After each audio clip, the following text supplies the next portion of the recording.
Assalamu alaikum. Today I'm here with another board game review, and today I'll be telling you that why you should play Sonora. Sonora is a flicking roll and write, which is weird for its kind because you're not rolling a dice, you're not flipping a card open and then doing some roll and write.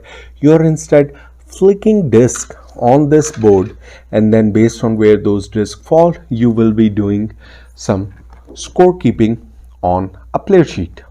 So it is in fact a roll and write, but with the flicking mechanism. Now this game is actually split in kind of two parts, each of these rounds.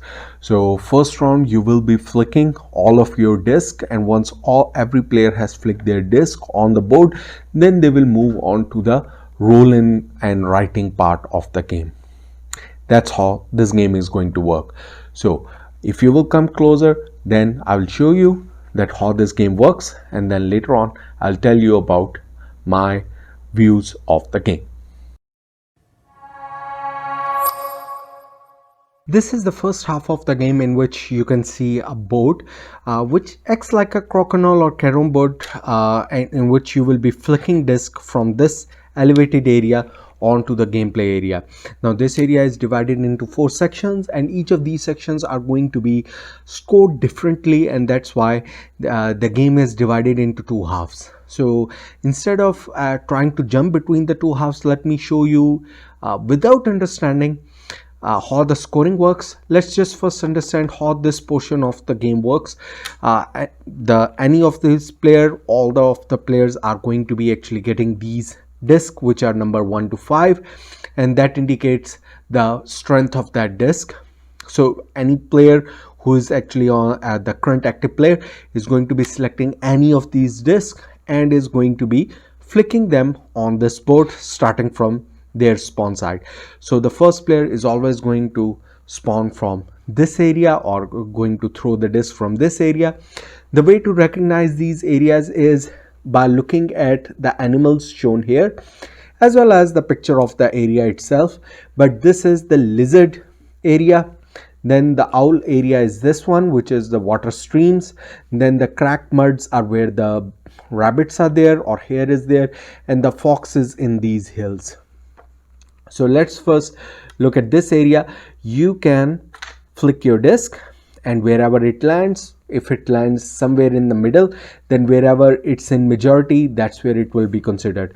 Once the player has done their turn, the other player will select a disc and then take their turn. In this way, both the players will be flicking their respective disc into whichever area they want.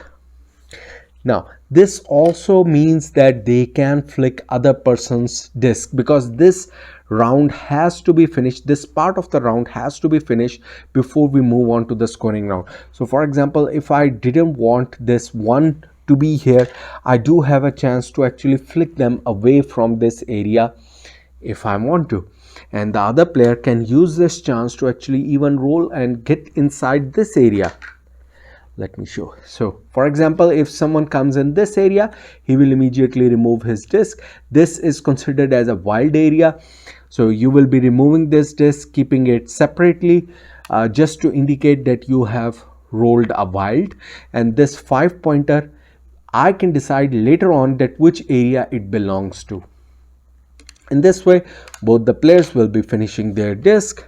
Some other symbols that are important on this board are going to be where we have these kind of symbols.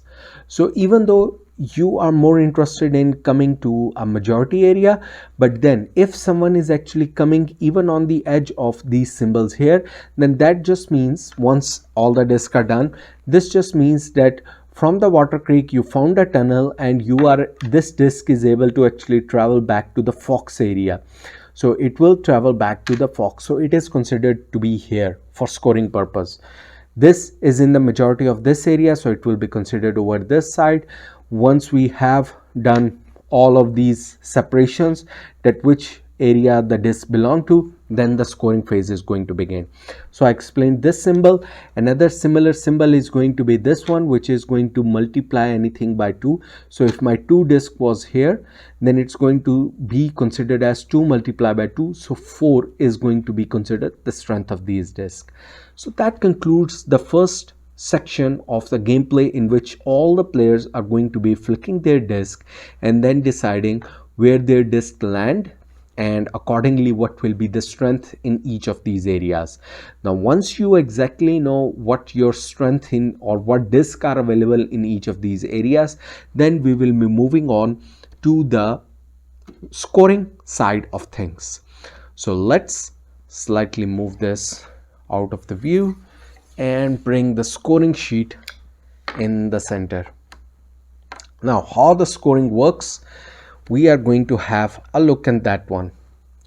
Now how the scoring works is, again, for each of these areas that are represented here, the scoring sheet looks a bit complex and looks a bit tiny, and there are a lot of things to mark off on this one, but the concepts, once you understand, are going to be very simple. These two areas in some nature are similar, and then these two areas in some nature are going to be similar. So let's first tackle the easy one, which is going to be this area first of all, which is equivalent to the lizard area. So let's say I was the blue player, and I have a wild 5 as well, which I can decide wherever it belongs to later on. Multiple people can have anything in the center. So for example, right now for my lizard area, let's assume this outside, my lizard area, I had the value 2, and let's say I considered 5 here as well, so that gives me 7, which means that in this lizard area I can mark off 7 of the boxes. So I will be adding these up, and whatever is the total, that's how many boxes I will be cutting off. So if you are able to see, there is a starting box already cut off, which tells me what's the starting point, and then I can mark 1, 2, 3, 4, 5, and once I've cut these, I can then move on to the next any other area 5, and let's say I want to start here 6 and 7. As soon as any region is completed, there are going to be 2 things marked here, which are going to give me immediately that much score. So for example, I am going to mark that I am able to claim this 8 score, and any other player who completes later afterwards, because this top score, every region in this one is going to have a top score and a bottom score, and whoever claims the top score first is going to just finish at that time, and this can only be claimed by one person. Once I claim it, all other players will cut off this one from their board. So all other players can still claim a 5 point, but 8 points get blocked off for everyone. So there is a race also in this one, that which region you complete first. So that's what this region is going to do. Simply you complete an area, and based on that, whoever completes that first is going to get the big bonus or the secondary bonus points. Plus the big bonus also comes with different kind of symbols, which are different bonus ups, which are given here. We will look at the bonuses later on. So that's your lizard area. How then the mud cracks work, which is represented here, is going to be the similarity finishes by the concept that you will be adding up all the disc here. So for example, let's say I never use my 5 wild here, I use my 5 wild here. So I will be, just like I added up the disc here, I will be adding up this disc here instead. So 5 plus 1, I'll be adding up 6, and 6 is the score that 6 is the value that I can cut off here. So for example, in this area, the central position is the one already marked with the cross, and now I can cut off as many boxes, circles here equivalent to value of 6. So for example, let's say I was able to cut off this 3 and then a 2. As soon as I cut anything off, a wall will be, or my hair would have traveled this much, and this much. As soon as two areas are done, since both of these are also done, so this triangle will get completed, which means I will get this cactus bonus. There are different three type of cactuses given here at the end of the game. Once the complete all the rounds are done, based on the number of cactuses, you are going to get different kind of points here based on the type of cactus the hare was able to surround. So there are small cactuses here, cacti, and then as you go outside in future rounds, you will find bigger and bigger cacti, and you can get bigger rewards. Their scoring increases exponentially. Later on, if I was able to complete this and this, automatically anything that is left with just one line and two of the vertices are already done, this will get completed as well. That's how this region works. Again, you're trying to enclose an area, and based on the enclosure, whatever is in the center triangle is going to be the reward that you get. That's how the mud cracks work. Then let's go to the other two areas. So the similarity between these two were that whatever is the value, you add them up. But if I had used the wild hare, and in this area which is related to the fox, which is here, you don't add up your values. So each disc is considered individually. So if I had a 5 and a 3 disc here, then in the fox area, I'm actually going to be playing a polynomial tile kind of game. At the bottom here, for each of the numbers 1, 2, 3, 4 and 5, there is a polynomial shape given. So for 5, the shape given is, for example, a U shape, and I can start drawing these shapes now here. The starting box, again just like before, a square box is already mentioned, and I can connect this shape with the shape that I have just got awarded by completing this. And whatever I'm able to encircle, again different kind of cactus. So for example, a small size and the largest size one, I'll be cutting them off on the score sheet here. Then I have got a 3. 3 is a Z kind of shape, which will let me, and I can rotate them if I want. So maybe the ideal position for that, anyway, just for representation, I'll be showing here.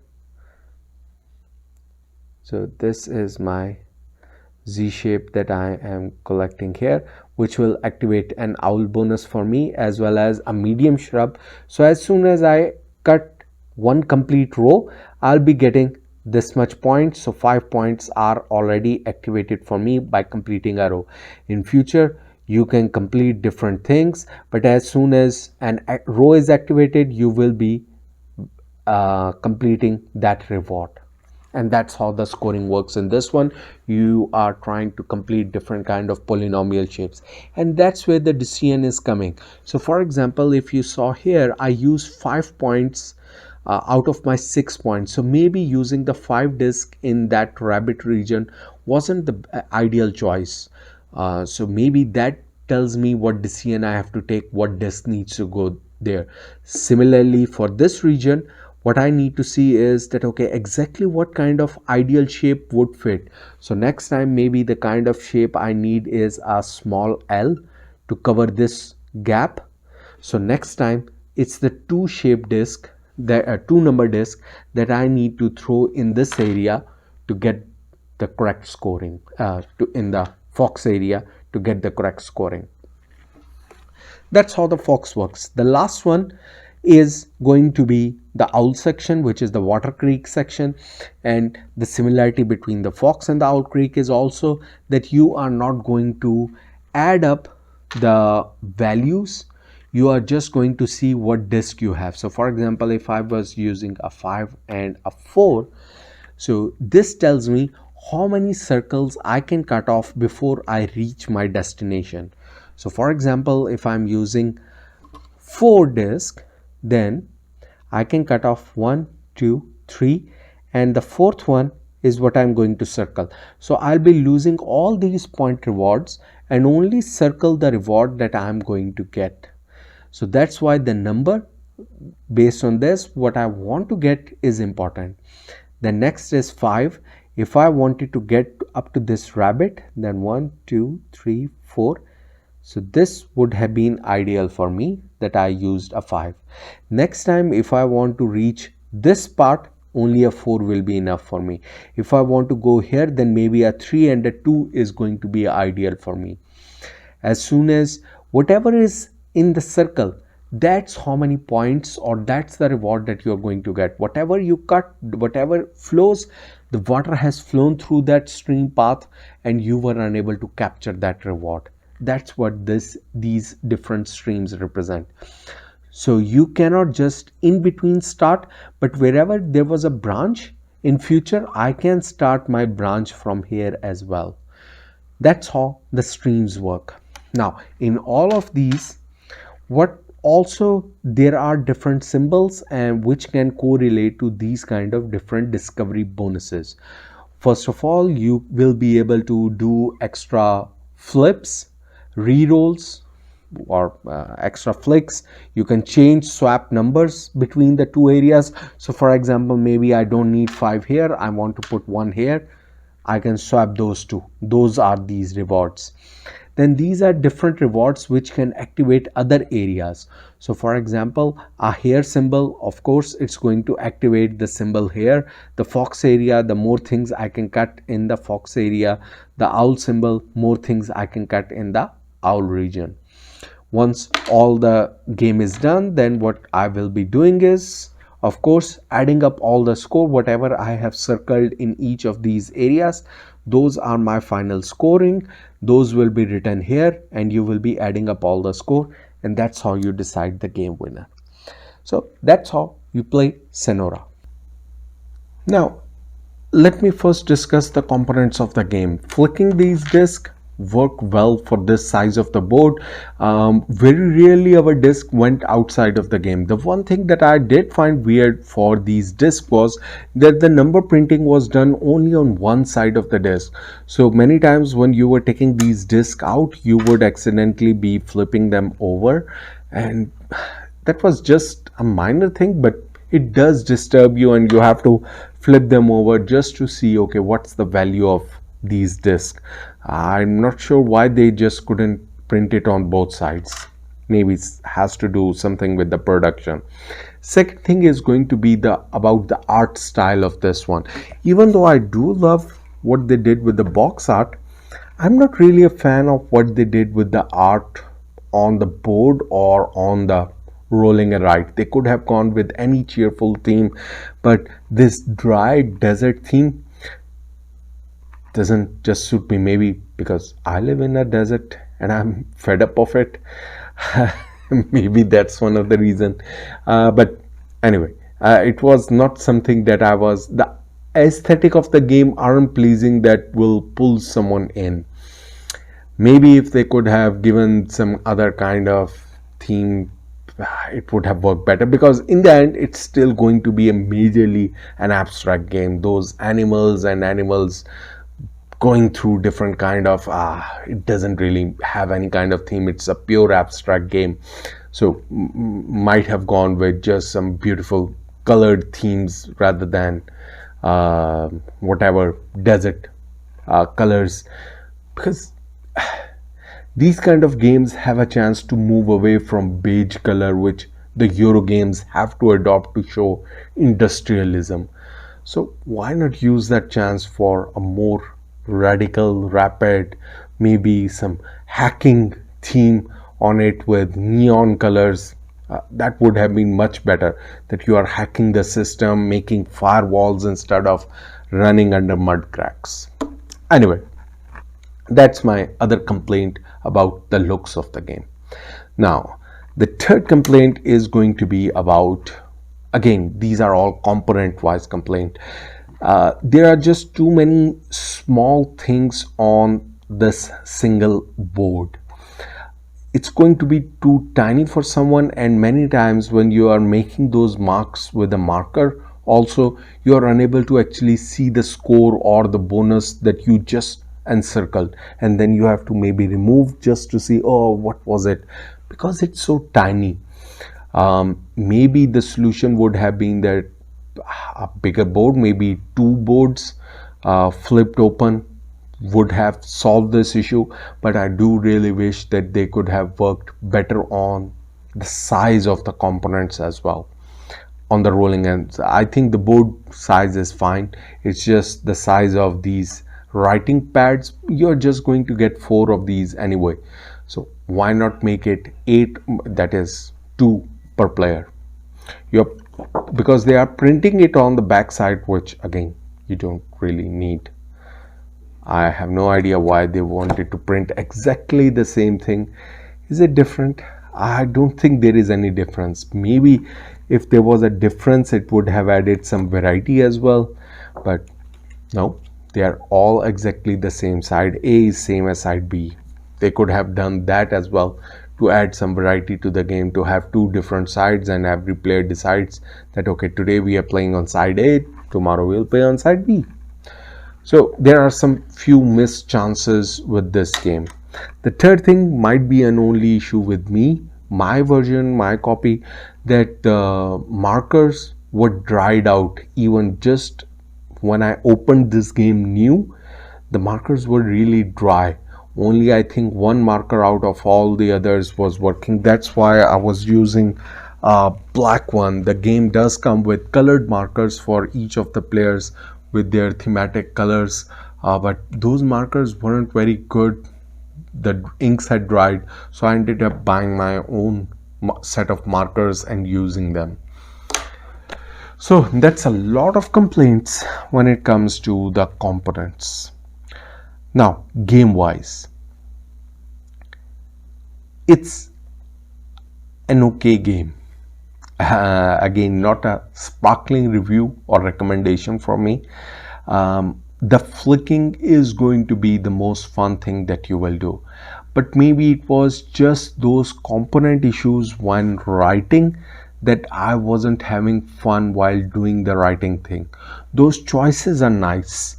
The important thing is when you are deciding that which disc should go where, so that's what you find interest in. Maybe you will not pick up in the first round, but in the next round, not even in the next game, the next round of the first game, you are going to pick up that which disc should be going where, and ideally you want the biggest number to go everywhere. So you will be in that kind of conundrum, and that's always a sign of a good game when it has multiple decisions and you have to take the decision that what should you do, which is again a surprising thing for a roll and write, because for roll and writes you are mostly fixed with luck, but here your own skill is going to matter, and that's a big plus point for this game as compared to other roll and write. The second thing which I did love about this game is a player interaction. Another thing which the roll and write games suck at is that they are mostly solitary games.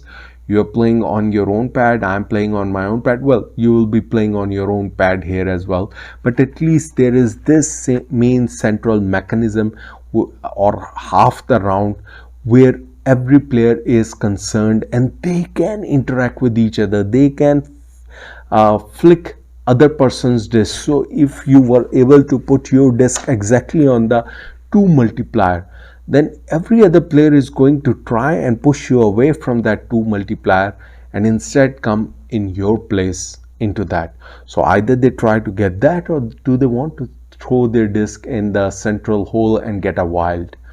So these are the choices that they will be left with. Do they want to do that? Do they want to compile in one region and make their disk secure? So many such things, fun elements. So this part of the game is going to get full maximum marks from my point of view. This is where the game is going to lack the writing side because of the component issues, because of the artwork issues, because of the tiny things issues. I just didn't have that much fun. The choices were nice again. When, for example, selecting rabbit, there are even things under the hair that, okay, do I go for a triangle, completing a triangle, or again, I didn't go through all the rules, but at the bottom there are some bonus tracks as well, that you can cut off your single bonuses here and then get that bonus as well? Or do I invest in that and get an immediate bonus right now, or try to collect more of the cacti? Those are the things you can try to go for. Do you want to go for a bigger area in the lizards one and try for the bigger score, or try for a smaller area which will give you immediate and you are sure you will be the first one to be done there? Again, interesting choices the game gives you. So gameplay wise, the game has interesting choices. It's dependent on skill, which is in that criteria, this game exceeds all other roll and write. But just due to these components, the game overall experience was an okay experience. It wasn't bad, but it wasn't too good that this game didn't come out after I had played this. Then my family wasn't excited to actually bring it out again and again and again. And that's the kind of excitement I do want with games. When I open a new game, I want someone to be excited and say, no, we want to play it over and over. But with this game, that excitement just wasn't there. And my opinion is it's just because of those few issues that I have seen with the game. Otherwise, it would have been a superb game. So that's my review. So if you want to experience something different, something new, then yes, Sonora is going to give you a unique experience, a very fleshed out skill based experience, but it's not going to be a looker game overall. So that's my opinion of Sonora. Hope that was helpful for you. That's it for me. Happy gaming.